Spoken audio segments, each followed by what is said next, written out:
In today's video, I'm going to teach you how to add websites to Zotero. If you've ever found a great article or blog post and wanted it neatly saved with a citation, this walkthrough is for you. We'll use the Zotero connector in your browser to capture the page, send it to your Zotero library, choose a home for it, and add helpful context so you can find it later. Quick note before we start, make sure Zotero is running on your computer and that the Zotero connector is installed in your browser. With that in place, you're ready. Start by navigating to the website you want to add.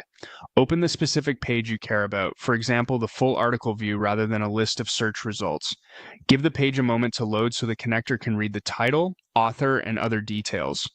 Look to the top of your browser for the Zotero icon. It changes based on what's on the page, so it might look like a document, a web page, or even a folder.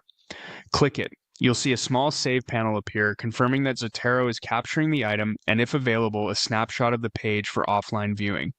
If the connector detects multiple items, like when you're on a results page, it will ask you to choose what you're saving. Select the specific article, post, or resource you want. This ensures only the relevant citation and files are added to your library. Next, decide where it should live in your library by choosing a folder, also known as a collection. Picking the right collection now saves time later and keeps your research organized across projects or topics. Before you finish, add a quick note and a few tags. Notes can capture why the page matters, a key quote, or what you plan to do with it. Tags act like keywords. Choose a few that you'll actually use when searching, and keep them consistent across items. When you're satisfied, click Done.